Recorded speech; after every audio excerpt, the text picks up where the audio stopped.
Good morning, ladies and gentlemen. Here we are at the very last official Business Council of Westchester event for 2023. It's hard to believe what a year it's been. I hope it's been a great year for everyone. And while we certainly anticipate and hope for an equally great year, even better in 2024, we are hearing some rumblings in the economy and some things going on that might have some people wondering if 2024 might be some more challenging financial times. So the topic of today's Tompkins Community Bank Power Breakfast is keeping business going in challenging financial times. And we know, because we've all been through challenging times together in Westchester County and at the Business Council of Westchester, that we have the businesses and we have the people and we have the leadership that can keep us going. So we have an absolutely fantastic group of experts from different industries that are going to share their thoughts on this Power Breakfast, on how they are planning to keep their business going in challenging financial times. It's my pleasure first to introduce Gary Grandstaff, the Senior Vice President, Commercial Banking Regional Manager of Tompkins Community Bank. Gary? Thank you, Marcia, and thank you everyone for being here this morning. Good morning and welcome. Welcome to our final Power Breakfast of 2023. You know, Matt Farrell, who's usually our Power Breakfast representative, couldn't be here this morning. However, he and all of us wish to pass along happy holidays to each and every one of you and wish you a happy new year. You know, I can't believe how quickly this year has gone by, and all of us at Tompkins want to thank the BCW for partnering with us and for being such an amazing advocate for us out in the business community. So thank you. We look forward to continuing to work with all of you in 24, and we're excited about the programs and initiatives that BCW is in store for all of us next year. So thank you, Marcia. Thank you, BCW. We encourage you to come talk to us about your business, your financial needs, your financial plans. We'd be happy to help all of you. Now, I'm very excited to be participating in this panel today around the topic of keeping business going in our challenging financial times. I believe the timing of this topic is perfect, and I look forward to contributing from the bank's perspective. So with that, let me wish you all a happy holiday, happy new year as well, and we'll see you all next year. Marcia, back to you. And thank you, Gary, and thank you to the entire team at Tompkins Community Bank. One thing that we've all learned about challenging financial times, that it's more important than ever to have that relationship with many professionals, and top of that list is your bank. And Tompkins Community Bank, you have been there as a partner to so many professionals, to so many businesses, and we thank you. We thank you so much for all that you've done to keep our economy and our businesses moving forward. So I'm going to get right into introducing everyone so we can get right into the substance of the program. And these are short introductions, but you will get to know everyone better. So first of all, Gino Bello is the Associate Real Estate Broker for Gino Bello Homes Real Estate Team on Houlihan Lawrence. He's entering his 20th year in the industry and runs one of the top teams in Westchester County. You've all met Gary Grandstaff, the Senior Vice President of Commercial Banking, Regional Manager for Tompkins Mahopac Bank. And he also manages a team of community lenders in Westchester to develop and manage commercial loan relationships while actively participating in local community affairs. He's a proactive sales leader, and he works with branch and lending teams to coordinate sales and marketing efforts in Westchester and the Bronx. Sharice Jervis Hill is the president and founder of Events to Remember and PR to Remember, divisions of events by Sharice Incorporated. She's an award-winning event management and public relations agency recognized for crafting impactful narratives through mission-driven events and strategic PR campaigns dedicated to showcasing their clients and telling their stories. Sarah Jones Maturo is president of RM Friedland. RM Friedland is the largest commercial real estate brokerage firm headquartered in Westchester County, And Sarah provides fabulous, fabulous leadership there. And if I could also say, Sarah, you're also the chairman of the Westchester Community Foundation, correct? Thank you. Stephen Kaplow is Director of Community Communications and Creative Strategy for Berlin Productions. Stephen has overseen communications and creative services at Berlin Productions, a full-service marketing and promotion agency for the better part of 20 years. He also advises Berlin's clients on their marketing strategy, and his agency is trusted by so many. Something weird came out on the top of this, so excuse me. And I think finally, Stacy Tompkins is president of Tompkins Excavating. It's a growing, award-winning, woman-owned, family-based business in the Lower Hudson Valley that concentrates on high-end commercial projects. Under Stacy's leadership, the company has been actively supporting the local business and nonprofit community. She's also focused on educating local youth on construction career opportunities by partnering with Putnam Northern Westchester BOCES to ensure the long-term viability of the industry. What a great panel we have, everybody. So let's get into it. So Gino, let me start with you. What is your stance on messaging in tough financial times? Well, go ahead. Well, one of the things that, being in residential real estate, as many of you know, is that this year has definitely been a challenging time. We went from 3% interest rates to almost 8% interest rates.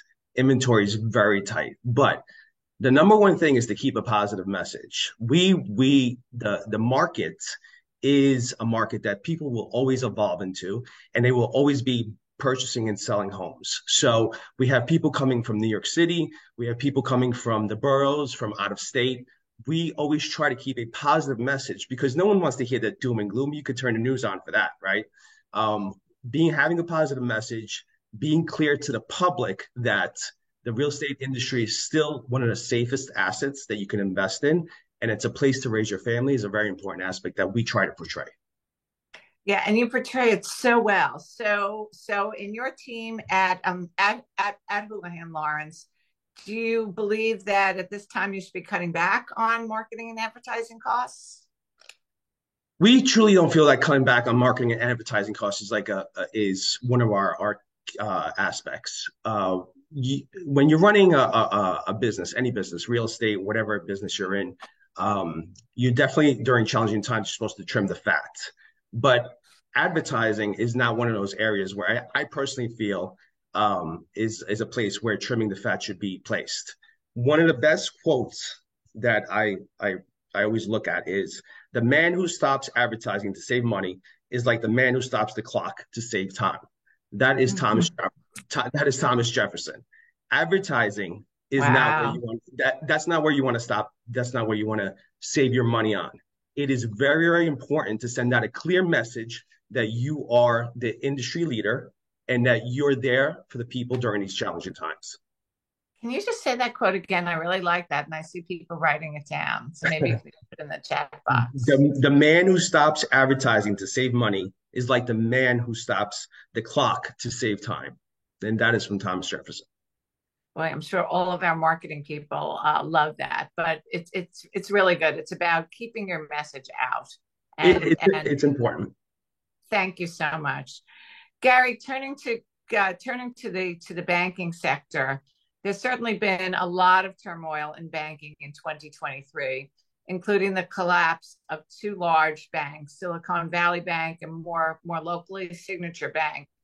How did your bank navigate through this market turmoil? Marcia, that's a great question. 2023 really has been some challenging times, especially for the banking industry. It was almost at times like watching a run on the bank, like in the movie A Wonderful Life. But in so many ways, though, this was a technology-driven run in a lot of ways. Customers, consumers, businesses leveraged phone apps like WhatsApp and Twitter to spread their fear, and it just kind of spread throughout the economy in real time. And it caused businesses, consumers to move money out of banks at really unimaginable rates. As a community bank, what we did is we focused on our relationships and our service. We stayed close to our customers. When this started happening, we reached out immediately to our customer base and personally by phone and just reassuring them where we were, what our financial condition was, how we differed from the banking environment that they were seeing collapse around them. And through this, amazingly, we've been able to actually increase our deposits and at the same time increase our loan volume. And again, it's really staying close to our customers, keeping them informed of where we are in what they're seeing. We're still lending like we've done in the past. We lean into these challenging times, and that's enabled us to identify opportunities to deliver for our customers and those new customers that we bring on board when their banks pull back. We, of course, followed that up with our official statements, sent an email, postings on our website, and we reassured the community that we don't employ the practices that they saw in those two banks that you mentioned before. We don't get involved in the startups and the crypto market. Another thing that's important is that our deposit base, unlike these other banks, that were 90 to 95% of their deposits were uninsured with the FDIC.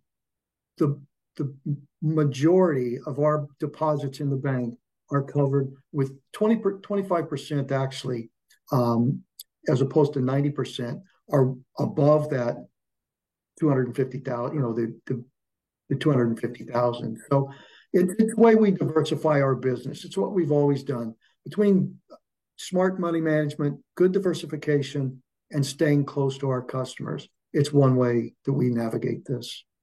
I really love that you picked up the phone, you reached out to every customer, because I remember those days, and those were scary times for a lot of people. So thank you so much for that approach, from I'm sure your top leadership all the way to everyone, to every team member. So thank you so much. Sharice, you've really grown, you've diversified your business. So let me just ask you, during challenging financial times, should you experiment and try new things? Good morning, Marcia and my fellow panelists. Yes, you absolutely have to. I mean, during those difficult financial times, you have to look at what you have on the books, what your service offerings are, and you really have to be open to experimenting in those times, because there's a chance that experiment may really work for you. One of the examples that I'll give is one that I know Marcia loves, and it's the farmers market field. When we were in the midst of COVID and events, there were no events, there was no gathering. And we started running and managing a farmers market, which was essential because of the food service. So I think, and that really helped get us through those difficult times. So experimentation is important. Right now, people are talking a lot about AI, and, I'm nervous, it's going to cut jobs, but you really have to embrace it and really tie these pieces into your field. And the world is constantly changing. We all know that. We hated it, in a way, because we're so used to things running as usual, but we really have to be open and embrace some of that experimentation for sure.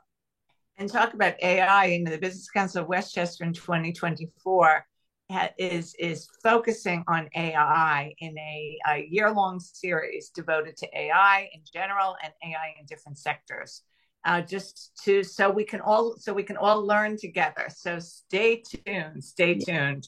Sharif, can you talk a little bit about relationships with your customers and clients during difficult times and how you approach that? I mean, your relationships are everything, it's, you really have to work on building strong relationships with your clients and with your vendors. So when it comes time, when we have these lean moments, they're there for you as a resource. They're the ones that will make those recommendations and provide those referrals.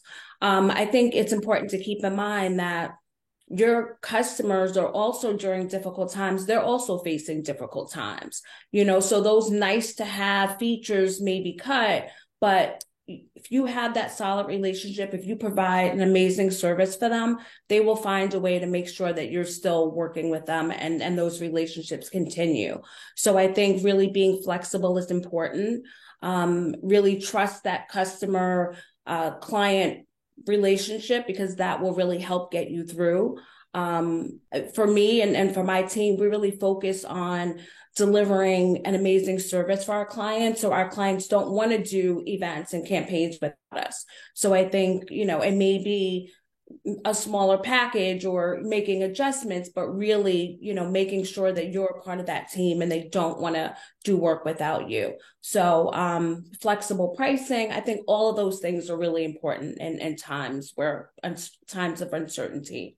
Yeah, thank you, Shrews. I think that's really important that people are willing to have that flexibility if they can, and keep the customer, and to respect where the customer is at as well. Sarah Jones-Maturo, I've watched you grow your company, coming in as president, I think, 8 years ago or 7 years ago, and you have assembled an amazing group of professionals on your team. How do you keep morale going with your salespeople in an environment when there's such negative news? I would say optimism is the biggest word, and not blind optimism, but steady and consistently communicated optimism. I think my biggest, my mantra sort of is that a good broker can make money in any market. And, I literally close every sales meeting saying that, because we've certainly had a lot of bad news recently. But it's just a matter of finding the right opportunities and capitalizing upon those trends that exist. It's really, really important. And how do you make sure that your salespeople have that optimistic outlook as well? What do you do if they don't? Well, we actually have a gentleman in the office that we all affectionately call Grumpy. But he happens to be one of our top producers. So occasionally we'll be like, rah, rah, Grumpy, So as long as it doesn't, sort of seep out into the rest of the environment, I think that it's fine. But, you have to just sort of, come in with a smile on your face and a spin on every sort of bad story and just keep things moving forward. And you do it well. So what did you see, Sarah, as the biggest headwinds that your company faced in 2023? And do you expect those to continue in the year ahead? So, Gino touched upon it as it relates to sales. The interest rate environment obviously caused a pretty precipitous drop across all asset types in sales. And also we have specialists that focus on in leasing on industrial, office, retail, as well. And obviously the office market was hit very hard by the staying power of hybrid work. So on the leasing side, the office market, trending down was very difficult. And then, on the sales side, the interest rate environment really affected everything.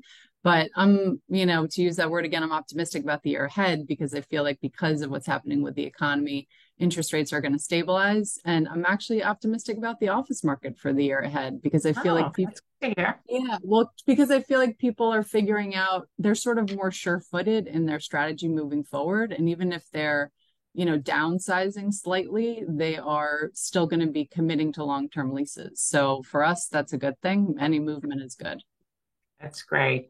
Steve Klapow, Director of Communications and Creative Strategy at Berlin Productions. By the way, I do want to finish the introduction, because somehow when I turned my page, it was looking funny, but now I see it. So Berlin Productions is trusted, in addition to everything else that I said, by brands like Tic Tac, Wyndham Hotels, Keebler, Konica Minolta, the Blue Book of Building and Construction, and Little Hug Fruit Barrels. Love that. So Steve, some businesses still struggle to make social media work for them. What are some of the strategies businesses should consider to put some power behind their social media? I'm not sure everybody realizes just how much social media has blurred the lines between the personal and the professional. And I think Businesses really need to lean into the personal. If you look at LinkedIn, some of the most heavily engaged posts that are out there are not product announcements, they're not sales focused, they're personal. They're about personal experiences, they're about people's families, they're about fun or informative glimpses into the lives of the staff and the team members. And there was a time when this was frowned upon. LinkedIn is for business, it's not Facebook. And it is for business. I'm not saying don't sell and market there. I mean, at the end of the day, you're a business. Sales is what keeps your doors open. But the reality is, in a lot of markets with heavy competition, there might not be huge advantages of one offering over another. So think about what tips the scale for your prospect if everything else is equal. People want to do business with companies that they like and brands with stories that they can connect with. So share compelling stories about your brand, your employees, your customers, showcase the people behind the scenes and tell their stories. Have some fun with your content. Talk about the things that matter to you. Have color because that's the sort of content that makes your business memorable. And I can't emphasize enough video, video, video. The world has been TikTokified. I think we all realize that. And for certain industries, plain posts are not going to do it. Instagram and Facebook Reels, for example, they perform especially well in markets like food and beverage and health and beauty and retail. But the one thing you have to remember is to make sure you are quick and brief because attention spans have never been lower. Everyone would rather watch than read. The bottom line is you need to make your social content interesting and human. It's never going to work against you. So I hope everybody just went on Steve's QR code as I did, and it's on Hi Hello Me. I got to get it, and put his contact information right there. It's Thanks, easy, Marsha. and it's so well done. I love the picture and got the color and everything. Any other marketing tactics, Steve, that can help businesses set themselves apart from their competition? I think, well, just to dovetail on the previous topic, making business personal right down to your story. To do this right, you rolling up your sleeves and coming up with a story has to happen before you start developing your ads, before you start developing marketing material or your social media posts. A lot of businesses spin out materials without really an important guideline. What's your brand story? Take an inventory. So let's talk about what makes a good brand story. A clear purpose for your brand, authentic emotional connection, a unique value proposition, and you also have to be able to humanize the brand. And authenticity is a big part of it.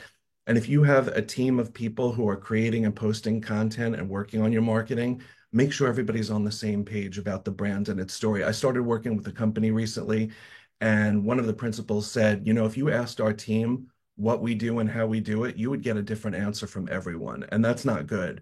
And a lot of companies struggle with this. And a lot of clients actually come to us to help sort of figure out what that story is. We help define it. And another tactic for differentiating yourself is content marketing. You need to establish your brand as thought leaders. It provides a competitive edge. High quality informative content is, that addresses the pain points of your target audience is definitely going to, it's going to help you. And this could be blogs, videos. LinkedIn lets you put long form articles on there now. And, videos again. These are all content marketing platforms that showcase yourselves to be the specialists that you are. And there's also sweepstakes and giveaways, which Berlin does. It's not for every industry. And you certainly have to go to experts because you need legal rules and guidelines when you do that. You can't just spin up a giveaway, but it works well in a lot of industries. And finally, I'll just wrap with cause-related marketing and partnerships. Align with a nonprofit because and highlight your diversity, equity, and inclusion initiatives. Those things are huge, and the world appreciates those things more than ever. Thank you so much. Very, very, very thoughtful answer. So thank you. Lot to think about there. Stacey Tompkins, we've talked a lot about relationships. You're in a different type of business. You're in the excavating business, in the construction business, but relationships are critical in any businesses, and there are many constituents. How do you keep those relationships resilient during these times? Well, good morning, and thank you for having me and my fellow panelists. And I think everybody's touched on that. We all do have relationships, and Sharice touched on it. Everybody's touched on a little bit. It's really, I've learned to try to stay ahead of it, to be in front of it, to inform my vendors what's going on. If I'm having a cash flow problem, it's calling them up. It's not letting them call me up. It's being ahead of that. Just like Gary was saying, also that he calls up his clients to let them know. With our employees, we're trying to keep them up to date with everything that's going on. My banks, I have relationships with my banks. I've, also same thing. I've gone on. I've got lines of credits. I've always just communicating and staying ahead of it, so they're not calling me for money, because usually my vendors, that's what they're calling me for, because they're needing their cash, and my money is coming a lot slower than most industries. So just having that relationship with them and never letting them down, and knowing that at the end of the day that every employee is going to be paid, and that every vendor will get paid. Every employee gets paid every week, no matter what. Even if I'm not taking a paycheck, everybody gets paid no matter what is happening. So I think that's just really just being open, honest, and and not hiding anything, I think is the most important. Yeah, I see a lot of heads nodding here, and that's because you're all leaders. But I know I've heard so many businesses who just don't want to share that they're going through hard times, and they're afraid of that vulnerability and what it might do to their reputation. But in fact, what I'm hearing you say, Stacey, is that it's quite different, that honesty and sharing what's going on and when people can expect payment and other things has worked for you to keep your business not only alive but thriving and growing.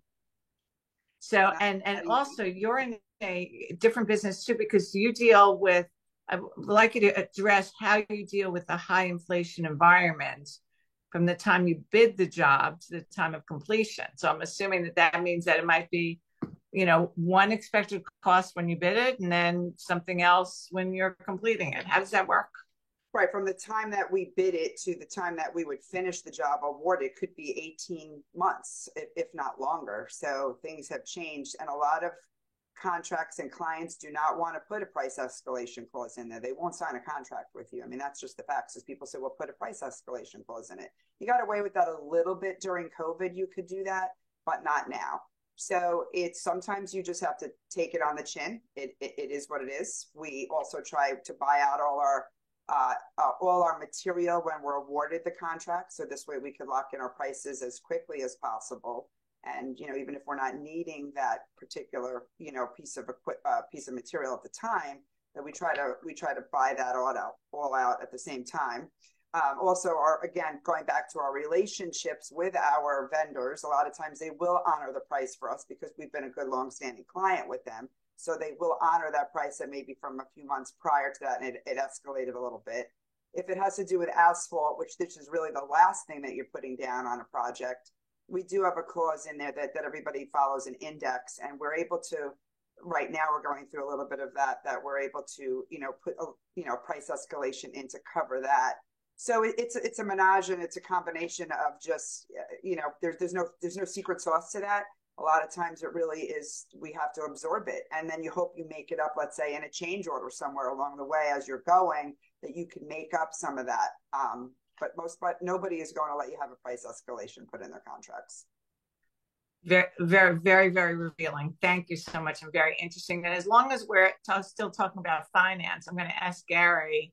Gary, in the banking sectors, all banks are facing tremendous challenges, both on their balance sheets and on their income statements, dealing with the inverted yield curve. What are some of the challenges that this inverted yield curve is causing for banks, and how is your bank navigating these challenging financial times? Thank you, Marcia. The yield curve. It's hotly debated. Yeah. Are we going into recession, not recession? I don't have that answer for you this morning, unfortunately. The simplest way to kind of explain the impact to us and how we manage that is, the yield curve, of course, it's inverted, has been for quite some time. Short-term rates are higher than long-term rates, and it means what it means. You can interpret it however you want. But basically, we take in deposits. We pay interest on a large portion of those deposits. and then we lend money back out into the community. And so the difference between what we pay and what we charge is our net interest margin. It's how we make money. And the more that gets compressed, the more that we have to manage how we're borrowing, which is what happens when we take your money in and we pay you interest. We're borrowing that money to what we lend it out. So it becomes a delicate balance, and it's upset a few banks' balance sheets and income statements over time. And that's a problem. Compounding that is some banks are sitting on less deposits, less liquidity than they would like, than they need. And so they cut back on lending. And then that impacts the community. So you less deposits, less lending, it just kind of becomes a snowball of events happening in the community. So here we see a flight of deposits, of course, leaving banks and going into the non-bank, fintechs, Amex, things like that. And everybody's chasing the higher rates. They want higher deposit rates, but they want lower borrowing rates. And we'd all like to have that. We try to balance that to fill both needs in our community. So at Tompkins, we don't have those liquidity issues. We have ample liquidity to support our lending initiatives. As I mentioned before, we lean into these times. Our loan volumes are up. We're sitting in a great position to take advantage of this tightened credit market. We actually see tremendous opportunity, continued opportunity for our loan portfolio. It's what we've seen, we've been around 185 years or so. It's what we've seen. It's what we've done. We continue to do what we've done. And it seems to be successful. It enabled us to bring on new clients where their banks maybe have pared back in lending. We're lending, so we're able to get some new clients. And we balance that difference, that net interest margin, to remain profitable, yet supportive of the community. We leverage all kinds of tools that we have to do. We leverage swaps to diversify our interest rate mix. If you listen to the Fed or you listen to any economist, they'll tell you varying different things. Yeah. Some are looking for rates to go down in 2024 to 2025, whatever that is. Again, I don't have that answer. But as we've done for the past 185 years, we continue to play the long game. Great. This is what we do. Thank you, Gary. We stay in the market. We just continue to do the business we've done. And it's been mentioned among all the panelists here, really stay close to your customer. That's what we do. We listen very, to very important. We try to adapt. Yeah, go ahead. Gary, I'm going to come back to you later because, I think that there's a lot to absorb in what you just said. And, and I think we've all learned a little bit about how the banking industry works too, and the value you provide. So we appreciate that. And Gino, just coming back to the real estate industry, how do you maintain a positive morale for your team members as business may be more limited? And also, what strategies and solutions have you employed to grow business during challenging financial times? So maintaining a positive attitude amongst team members, many of the panelists here also have teams that they run, and you're only as good as your team. So I think it's important that clients come first, of course, but you have to be aware of all your team members. Depends on how large your company is, of course, that is a factor. But keeping an eye on them, focusing on positive morale, calling them, being in contact with them on a weekly basis, because in these challenging financial times, we want to make sure that the team that is working for you is out there also portraying the same message and feeling a positivity when they go out there. So that's how I work with the team members. Events, different activities. I think it's an important factor to it. And what type of events and activities work best in your case? It's a lot of team bonding experiences that I think is important. Going out for a lunch or going out for an activity. We've done escape rooms. We've done different activities where we work with charities. It's all about team bonding and just knowing that there is an importance to being positive, not just with the clients, but with the team, because the team is ultimately what's going to further the business and further the economic impact. Love it. Love it. Cherise, in these times that may be challenging and now have been pretty good, what are 3 things to make sure people are ready that business owners can do right away? I'm going to give you 4, Marcia. Well, take 4.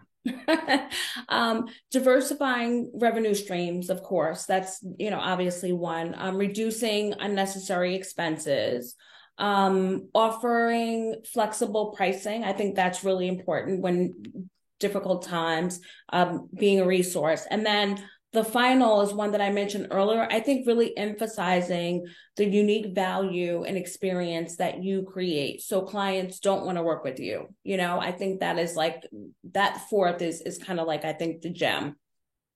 I love it. And we've watched you do that, Cherise. We've watched you do this. I know you started out as events, and when there were no events, you learned how to run farmers markets, and now you've started a new division doing public relations, and you're a great example of practicing what you preach. So that's terrific. Thank you, Sarah. How do you lead during tough times? Yeah, I mean, I think it's interesting because Gino talked about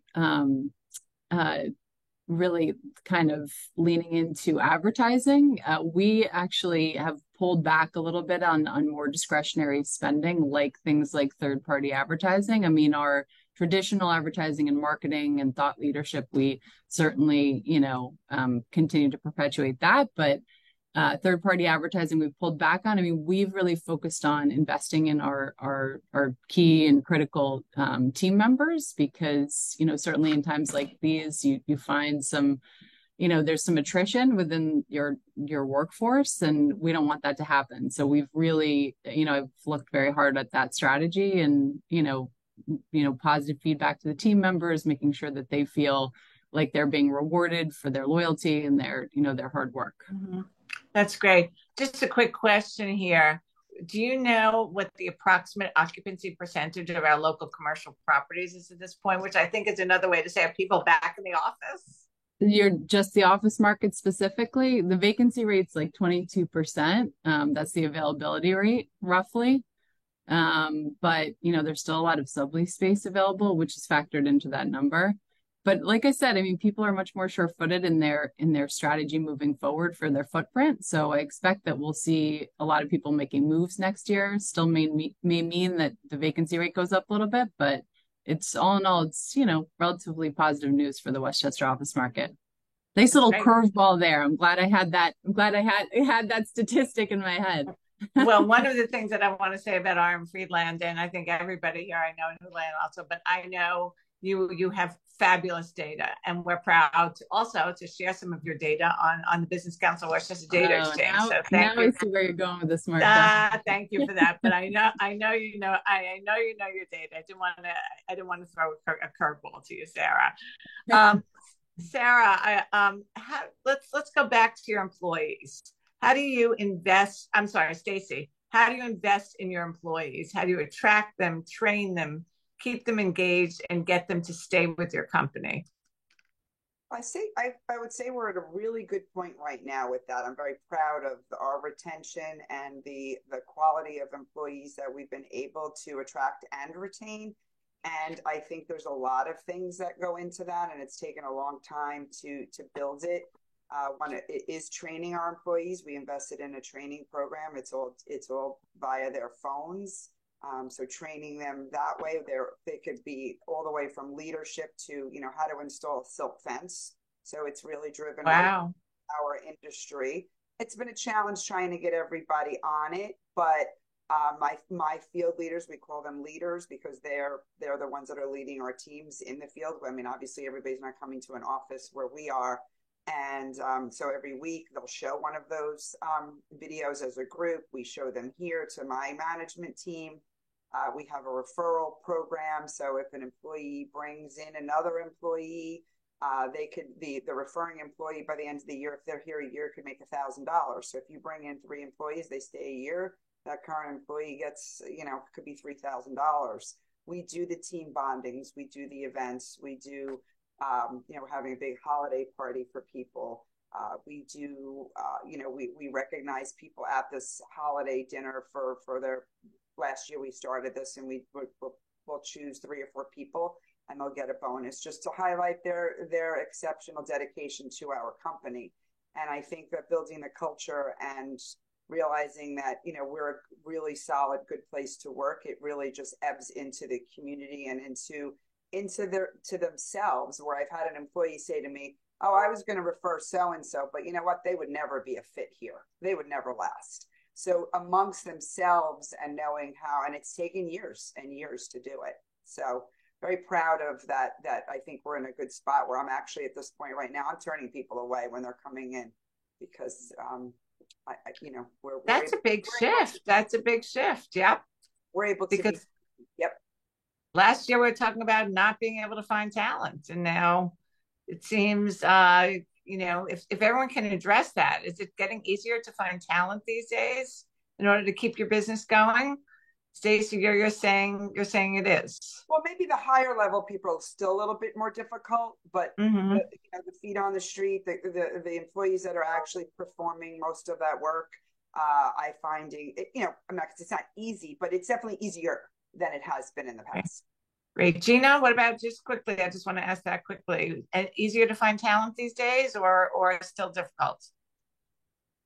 It depends, I guess, on the type of talent you're looking for. There's different roles for different responsibilities. It is, I think, it is something that is getting better, but it's I think still challenging up to this point because of COVID. Okay. Gino, Gary, in the banking industry, easier to find talent or still difficult? It's still a little bit of a challenge. Okay. Depending on which level we're looking for. Okay. Sarah? It's been better for a company like ours because a lot of the larger companies are downsizing. So that's an opportunity for us to pick up some good key people. Great. Charisse? Yeah, I would say the same as Sarah. It's been better. Definitely has been better. Very, very, very good. We've been proud at our at the Business Council of Westchester to have had a great talent series this year. So we're not taking credit for it, but we're proud to have addressed it. Steve, there's a question here for you, and then I'm going to ask you to give us a glimpse into next year. Steve Klapow. Practically every business is wondering how they can use AI. And if they aren't already using it, what are some of the ways AI is helping businesses with marketing? And Allison Madison has a question. Any suggestions by Steve who are hesitant on blending their personal and private lives on social media for risk of family security or blowback in the hyper-polarized world? So I don't know how you can address both of them in just a few minutes, but I'll try. Give you that challenge. All right. First of all, I think I'll talk about AI first. I think I'm going to mention the most obvious one quickly because I think everyone knows about it. Content development. AI is definitely helping marketers generate collateral and copy much faster, and by that I mean outlines. It's far from perfect in a lot of cases, and it always needs finessing. And it's only as good as your input. So that's why it's still good to work with a marketer on your content. And we do use AI to a point. But there's other cool uses of AI I'd like to talk about. One of them is already at your fingertips. If you have a website, you're most likely collecting analytics. So AI is making web analytics a lot more powerful than they were. Google Analytics 4, which is the current version, and Microsoft Clarity in particular, make it much easier and faster to make marketing decisions and optimize for the best results. Google Analytics, the AI algorithms, help you get insights into user behavior and potential conversion rates and customer churn. And if you have that information, you can target users who are more likely to engage with your marketing, and you improve your retention and conversion rates. So all you have to do is log in and look.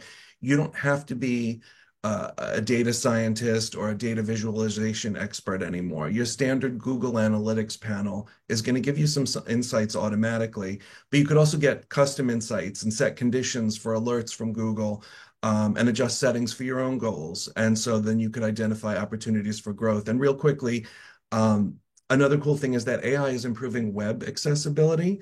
And we use a web accessibility tool that makes website's ADA compliant, which is super important. Oh, wow. It uses machine learning processes that run in the background. And what they do is they improve keyboard accessibility and screen reader performance over time. So what does that mean for marketing, though? An accessible website keeps you competitive, it keeps you ADA compliant, and it also helps build loyalty with the disabled population, which is not a small group. It is a marketing advantage. To speak to Allison's question, that is a tough one. I think the thing about social media is, what I've provided is a guideline, but you have to go by your own personal comfort. And, for example, some people are not comfortable sharing pictures of their children. You can talk about it and not necessarily share those things, and it can still have the same emotional impact. It is definitely something that you have to work around, because I understand there are concerns about privacy and so forth. It is something, it is a challenge. Thank you. Thank you. It's a very, very frank answer, and we appreciate this. So, Sarah, you talked a lot about optimism and it being part of your values and your culture. So, I'm going to ask you each the same question. What are you optimistic about for the year ahead? I sort of touched upon it as it relates to recruiting, but that's really the thing that I'm most optimistic about. I mean, larger companies and companies that were solely sales companies that really took a hit over the past couple of years are downsizing drastically, in some cases shutting their doors. And as a 53-year-old company that's very stable, that's an opportunity for us to potentially pick up some great talent. So I'm very optimistic about that for 2024. That's fantastic. Gary, what are you optimistic about for 2024? Thanks, Marcia.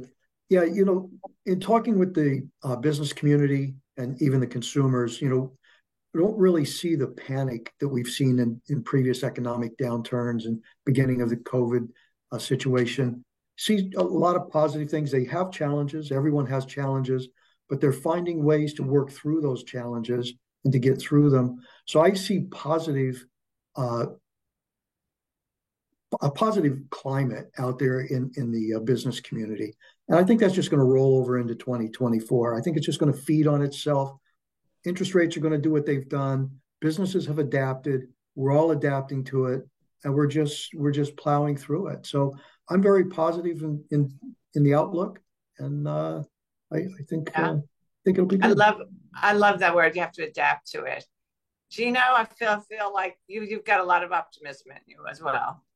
I do. I mean, at the end of the day, we're coming up to an election year. Election years always tend to be volatile, but at the end of the day, they also tend to be more positive because, numbers need to look better. That's the reality of the fact. I think interest rates are going to start coming down around the springtime. And I think inventory, once that happens, is going to start actually loosening up a bit and actually helping a lot of buyers out there, which in turn will help a lot of sellers also put them in that position of selling as well. Thank you. By the way, if anyone in the audience has any questions or comments, this is the time as we approach the end. Stacy, what are you optimistic about? I'm optimistic that there's a lot of work that's still on the books that are happening, big projects. People always ask me because I'm bidding all of that work, and our desk is full of bids and big jobs, and it's very encouraging to see that the interest rates have not scared and stopped some of these projects. A couple here and there, I think it has, but for the most part, people and projects are plowing through and really setting ourselves up with our infrastructure and our employees to be able to tackle all of it. So very excited. Wonderful. Charisse? I'm really excited about next year. I mean, I look at just this last quarter, the number of attendees that are coming out to events. It's last week alone, we had week and a half, 1,600 guests come out between 3 events alone. So it's the numbers are the numbers, and they're really looking great. And just unique campaigns. I mean, what we have lined up for clients next year, really fun, different, unique opportunities. So I am really excited for 2024. Steve, what are you optimistic about? I think the continual refinements of AI are going to be really exciting. We're going to have much cooler advances than even the stuff that I mentioned. I think generative AI is going to produce some very high quality marketing. We're still going to need designers, and that's not going to go away. But I think AI tools are going to help them create far more spectacular work. Love it. Love that word, spectacular. There's a specific question here, I guess for Gino. What advice would you give to first-time home buyers in this market? I mean, as we all know, it is a challenging market. Inventory is very tight. Interest rates are coming down, but I can tell you that over the last over the time that I've purchased homes, the best time to actually buy a house. I know everyone wants to wait till the spring until the flowers are out, but the winter is a great time because things slow down a bit during the winter. People focusing on the holidays. There's opportunities out there. So don't put aside the winter and just say, oh, I'm going to wait till the spring. You could always refinance your interest rates if they come down later on. So that is one of the most important things that I would give home buyers, and also align yourself with a top real estate agent. In this economy, as the industry changes, you want someone who knows the market and who knows what inventory is coming on, what inventory is in the back end. It is important to work with a leader in the area that you're looking for, and not just focusing on one area. I know there's a lot of times when buyers come to me and they're like, I just want to live in this city, in these 4 blocks, and that's where I want to be. That makes it really challenging. And I understand we will try to do everything to do that. I had one client I worked with 2 years. She wanted to live on 3 streets. We finally got the house on that street, but it took 2 years. The reality of the fact is a lot of people can't wait 2 years. We just need to expand our horizons. And if you're coming to Westchester County, there's a lot of great communities out there that I think will fit your needs, and you will adapt to those communities as well. And I think that it's something that you should always keep in the back of your mind. Thank you so much. Well, I'm very optimistic also. And I'm optimistic because I have seen this community go through some tough times. And what I've seen is that everybody pulls together and everybody supports each other. And that's not only supporting business, it's supporting families, it's supporting us as friends, as people we have relationships with. I've seen competitors support each other through tough times. We love that, and that's a tough thing to do sometimes. But we've seen it at the Business Council of Westchester, and also in Westchester County, we are so fortunate to have a very, very diverse economy. So we're not a one horse town, so to speak. And if one sector is a little bit down, and this is within your own companies as well, there's another sector that's up. And so I believe that diversification of the economy that we are so fortunate to have here in Westchester County really gives us great cause for great optimism. So I am very, very optimistic about 2024. I'm excited about 2024. And we thank you all for your leadership, for all you do to keep to keep your businesses growing, to keep your employees growing, to work with the nonprofits. I know every one of you is engaged in leadership roles, whether it's in your municipality, like Stacey Tompkins, or others that are leaders of not-for-profits, or sit on boards, or encourage their employees to volunteer. That's so very, very important. And so I think for 2024 at the Business Council of Westchester, we have great cause for optimism.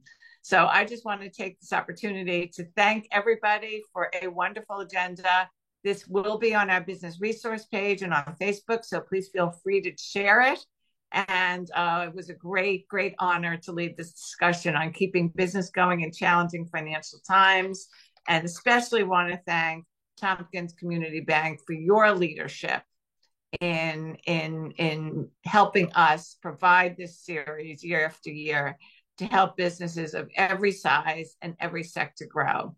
So with that, I want to wish you Happy Hanukkah, Merry Christmas, Happy New Year, enjoy, and we will be back in 2024. Have a great holiday season. Thank you, Marcia. Thank you. Thank you, everyone. Thank you, fellow panelists. Thank you, everyone. Thank you. Nice chatting with you. Happy